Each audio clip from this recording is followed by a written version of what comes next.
বন্ধুরা, good morning, welcome back to my channel happy TV family. তোমরা সবাই কেমন আছো? আশা করছি সবাই খুব ভালো আছে। আমি আমার ফ্যামিলি সবাই খুব ভালো আছি। আমি পাপি আর চলে আসলাম প্রত্যেকদিন সকালের মতো আজকে সকালবেলা একটা মিষ্টি ব্লগ ভিডিও নিয়ে তোমাদের সামনে। তো এখনও ঘুম থেকে উঠিনি বন্ধুরা, এখনও বাসি বিছনা আঁকড়ে ধরে শুয়ে আছি। ঘুম থেকে উঠে গেছি অনেকক্ষণ, 10-20 মিনিট হয়ে গেছে, ঘুম ভেঙে গেছে। কিন্তু ওই যে শীতকালে অভ্যাস, কম্বল গায়ের থেকে মোটেই খুলতে ইচ্ছা করে না, তো সেই রকমই তো কম্বল গায়ে দিয়ে ফোন দেখছিলাম এতক্ষণ শুয়ে শুয়ে 10-20 মিনিট। বরমাসে ঘুম থেকে উঠেছে, তারপর পরই আমার ঘুম ভেঙে গেছে। তো আমি এবার উঠবো। ঘুমটা আমি তো উতলে যাচ্ছি জানো তো বন্ধুরা, আমি ভবিষ্যতে আবার উতলে যাবো না তো জানি না। তো যাই হোক, এবার ঘুম থেকে উঠে মুখ হাত পা ধুয়ে বরমাসাকে চা করে দেবো, ঘর বাড়ি ছেটবো, দুয়ারে জল দেবো, যেগুলো কাজ থাকে প্রত্যেকদিন সকালে, তোমরা তো জানোই বলো। তো সেগুলোই করবো।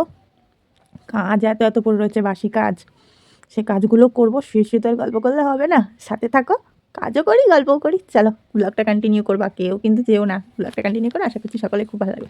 ঘুম থেকে উঠে হাত মুখটা তাড়াতাড়ি করে ধুয়ে দুয়ারে জল দিয়ে ঘরটা ঝেঁটিয়ে বসিয়ে দিয়েছি বন্ধুরা চা। বরমাসের জন্য আদা দিয়ে চা করছি, সকালবেলায় খেয়ে যাবে। আর কি বলবো, শীতের আলসামিতে উঠতে উঠতে লেট হতে এত দেরি হয়ে গেছে, বরমাসের প্রায় রেডি হয়ে গেছে, কোনো রকমে তাড়াতাড়ি করে চাটা দিয়ে দিলাম। রান্নাঘরের অবস্থা দেখো বন্ধুরা, রান্নাঘর কোনো পরিষ্কার হয়নি। চলো রান্নাঘরটা পরিষ্কার করে নিই, করে নিয়ে তারপর একেবারে আসছি, ঠিক আছে তোমাদের সাথে? চলো সাথে থাকো। হয়ে গেছে রান্নাঘরের সমস্ত কাজবাজ কমপ্লিট বন্ধুরা। এই দেখো বাসন মাজা, বাসন এটাকে গুছানো, গ্যাস মোছা, সমস্ত রান্নাঘরের কাজটা কমপ্লিট হয়ে গেল। এবার শুধু জানলাটা খুলে বাইরে চলো, কোনো মনে ছাই তুলবো, উনুন নিকাবো, ঘর বাড়ি যেতে সকালবেলা কোনো রকম ঝেটিয়েছি, বরমাসায় চা খেয়ে গেল, কোনো রকম ঝেটিয়ে নিয়েছি। তো চলো অন্য কাজে হাত দেওয়া যাক। মেয়ে এখনো ঘুমাচ্ছে, ঘুম থেকে ওঠেনি, এবার মেয়েকেও ডাক দেবো ঘুম থেকে। কাজবাজ হলো, ঘরটা এখন মুছবো না বন্ধুরা। কাজবাজ করে নিয়ে দেখো জামা কাপড় কেচে রোদে মেরে দিচ্ছি একদম লম্বা দড়িতে টান টান করে। আর আশেপাশে কাজ সবই হয়ে গেছে, ছাগলের চালাপালা ঝাঁটানো মাটানো যা যা ছিল সব হয়ে গেছে, কিন্তু হয়নি শুধু ঘরটা মোছা। ঘরটা এখন মুছবো না, যেহেতু অনেকটাই বেলা হয়ে গেছে, 9টা 9:30 মতো বেজে গেছে। তো ওই জন্য এখন আর ঘরটা মুছবো না। এবার রান্নাটা বসাবো, রান্না টান্না করে নিয়ে একেবারে বাসনপত্র মেজে তারপর একবার ঘরটা মুছে বেরিয়ে স্নান করে নেবো। আর এদিকে মেয়ে দুধ গরম বসিয়ে দিয়েছি, দুধটা গরম হচ্ছে। এ দেখো, দুধটা গরম হয়ে গেলে মেয়েকে দুধ রুটি খাই দেবো। যে দুধ হচ্ছে কালকে, দুজনে মা মেয়ে দুজন মিলে দুধ রুটি খেয়ে নেবো। খেয়ে টেয়ে নিয়ে তারপরে রান্নাটা বসাবো, হাঁড়ি কড়াই কাদা দেবো। আচ্ছা এখনো কাজ আছে, চলো মেয়েকে খাওয়াতে বসি। জানো তো বন্ধুরা, আমি আমার মেয়েকে না সমস্ত কিছু খাওয়া অভ্যাস করি, যেমন ধরো বাসি খাবার, টাটকা খাবার, সমস্ত কিছু খাওয়ানো অভ্যাস করি। কেন বলো তো, মেয়ে সন্তান তো, আজ আমার ঘরে আছে, 10 বছর পর ঠিক একদিন না একদিন অন্যের ঘরে যাবেই। আমি চাই না আমার মেয়ের কখনো কোনো বিষয়ে অসুবিধা হোক। ঠিক আমার মা যেমন আমাকে মানুষ করেছে সমস্ত পরিস্থিতিতে মানিয়ে নেওয়ার মতন, আমিও চাই আমার মেয়েকে সমস্ত পরিস্থিতিতে যেন মানিয়ে নিতে পারে। তো সেরকমভাবে আমি আমার মেয়েকে মানুষ করছি। তো জানি না কতটা আমি কি করে উঠতে পারবো, কিন্তু আমি আপ্রাণ চেষ্টা করব আমার মেয়েটাকে মানুষের মতন মানুষ করে তোলার, আর সমস্ত পরিস্থিতি যেন মানিয়ে নিতে পারে, যেন ওর কোনো পরিস্থিতি যেন কষ্ট না হয়, জানো তো বন্ধুরা। জ্বালানি মালানি গুছিয়ে বসে গেছি বন্ধুরা রাঁধতে, কিন্তু ফ্রিজে ছিল সেই চুনো মাছ, মাছ কটা বের করে জলে দিয়ে রেখি, কেননা বরফ হয়ে গেছে তো। চলো এই মাছ কটা করবো, আলু দিয়ে চচ্চড়ি করবো আর মুসুরির ডাল, ব্যাস দুপুরবেলা এই খাওয়া দাওয়া হবে। আর এই যে বাইরের দিকে মেয়ে খেলা করছে, আমি দেখো মেয়ে আমার সাইকেল নিয়ে খেলা করছে। আর এদিকে আমি রান্নাটা বসিয়ে দিই, আগে ডাল আর তরকারিটা করবো, লাস্টে ভাত বসাবো, তাহলে ভাতটা গরম গরম থাকবে। তো চলো উনুনটা ধরিয়ে দিই বন্ধুরা। এ দেখো, এদিকে আমার রান্না বান্না হয়েও গেছে বন্ধুরা। আজকে রান্না কি করেছি জানো, সেই চুনো মাছটা বার করলাম দেখলে না, ওই চুনো মাছটায় আলু দিয়ে তরকারি করেছিলাম একদম শুকনো শুকনো করে। আর তার সাথে করেছিলাম মুসুরির ডাল পেঁয়াজ দিয়ে বেশ ঘন করে। ব্যাস, শুধু দুপুরবেলার মেনু, আবার কি হয় লাগে বলো। আর রাত্রেবেলা তো আবার সেই রুটি আর তরকারি করতেই হবে, তার জন্য দুপুরবেলা এখন আর সেরকম একটা রান্না বান্নায় চাপ নি না বন্ধুরা। ওই এক তরকারি, খুব জোর 2 তরকারি করেই সেরে দিই। রান্না কমপ্লিট, খাওয়া দাওয়া কমপ্লিট হয়ে বসে আছি। এ দেখো কিন্তু এখন বাসন টাসন কিছু নিয়ে যায়নি, উনুন পাড়ে যেমনটা সেরকমই অবস্থা হয়ে রয়েছে। এবার আগে ঘরটা মুছবো বন্ধুরা, এখনো ঘর মুছা হয়নি জানো। সবার তো আশেপাশে কাজ সব হয়ে গেছে, কিন্তু দেরি হয়ে গেছিলো বলে রান্নাটা তাড়াতাড়ি চাপিয়ে দিয়েছিলাম, তোমাদেরকে তো বললাম। আর এবার ঘরটা মুছবো, ভালো লাগছে না, কিছু ভালো লাগছে না, শুধু এখন মনে হচ্ছে কি বেশ এরকম গিলি গিলি ছুঁচু করে কাজ হয়ে যেত, গিলিচু মিলিচু এরকম করতাম আর কাজ হয়ে যেত। এরকম হলে কি ভালোই না হতো বলো। আর দিয়ে তারপরে একটু ঘুমাতাম স্নান করে।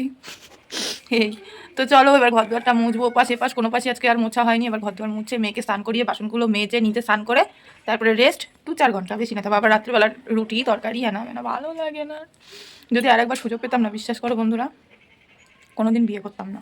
কেন বলতো, এমনি কিছু নাই, কাজের জন্য, কাজের ভয়, ভালো লাগে না। তো চলো বসে বসে গল্প করলে হবে না বন্ধুরা, বেলা হয়ে গেছে, 1:30 বেজে গেছে, মেয়েকে স্নান করানো হয়নি, এখন স্নান করবো, ওই দিকটা মুছে নিয়ে মেয়েকে স্নান করাবো আগে, তারপরে এদিকটা মুছবো। তারপর আমি স্নান ধান করে আস্তে আস্তে বন্ধুরা দেখছি আমার বরমশাই স্নান ধান করে আজকে নিজেই ভাত বেড়ে খেয়ে নিয়েছে। আমার লক্ষ্মী বরমশাইটা যে কবে এত গুণপতি হলো ভগবান জানে। আর এদিকে আমার মেয়ের অবস্থাটা তোমরাই নিজেরাই দেখো। যদি একবার বাবাকে কাছে পায় ব্যাস, মাকে আর চেনে না, জানো তো বন্ধুরা। ওই দেখো আমার মা বকছে শুধু। ও মা, ও বাবা দেখো, ও বাবা আমার মা পালাচ্ছে না। তো এবার সন্ধ্যাবেলা মেয়েকে বসিয়েছি পড়াতে, পাক্কা একদিন পর, কালকে ছুটি ছিল, আজকে ছুটি ছিল মেয়ের, তো 2 দিন ছুটি ছিল বন্ধুরা। মেয়ের নাকি তবুও পড়ায় মন বসছে না, তাহলে কেরম ফাঁকিবাজি মেয়ে আমার হয়ে গেছে, তাহলে বুঝতে পারছো। দেখো এখন আর তাকাবেও না, এই টাকা পড়াশোনা করতে ভালো লাগে না বল, হ্যাঁ এটা খেতে ভালো লাগে, এটা না খুব বদ হয়ে গেছে জানো না বন্ধুরা, যত ফাঁকি মারা যাচ্ছে এমন একটা বদমাইশ হয়ে যাচ্ছে।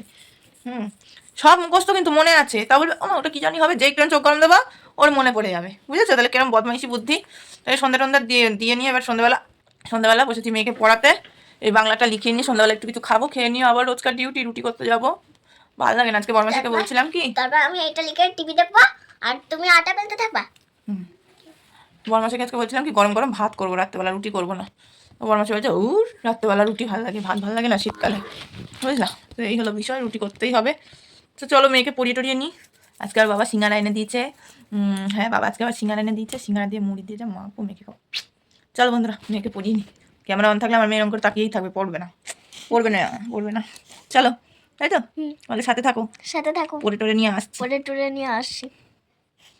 তারপর আর কি বন্ধুরা, সন্ধ্যেবেলা ওই যে মেয়েকে পড়াতে পেয়ে গেছিলো মা মেয়ে দুজনারই খিদে, তার জন্য রান্নাঘরে এসে একটুখানি মুড়ি মেখে নিচ্ছি, একটুখানি হালকা করে নিমকি নিলাম।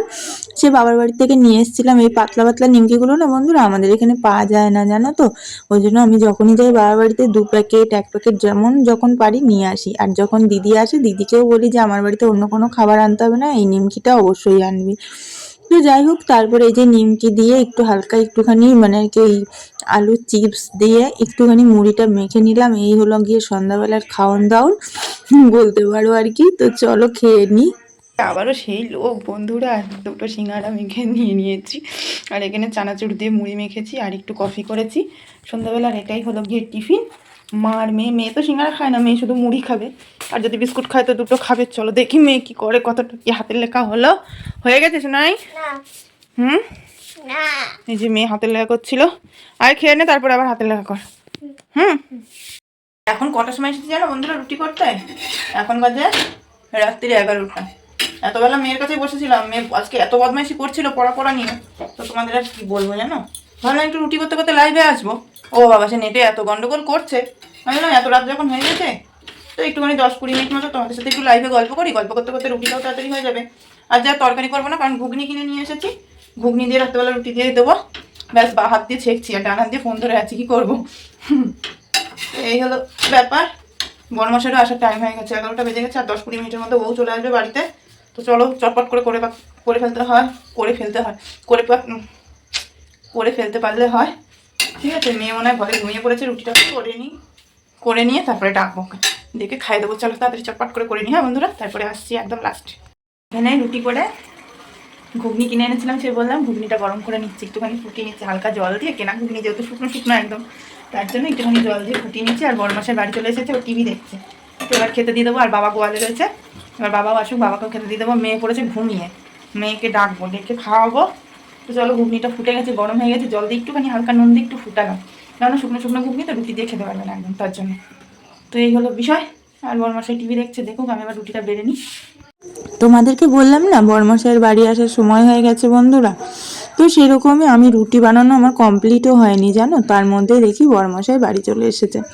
যাই হোক ভালোই হলো, বেশ ধোয়া উঠে গরম গরম রুটি দিতে আমার নিজেরও ভালো লাগবে, আর ও একটু নিজেও খেয়ে শান্তি পাবে, এই ঠান্ডার মধ্যে বাইক চালিয়ে যেহেতু বাড়ি এসছে, বুঝতেই পারছো। আর এই দেখো এদিকে রুটি বেড়ে নিয়ে এদিকে বাবাকে আর বরমশাইকে দিয়ে দিয়েছি খেতে।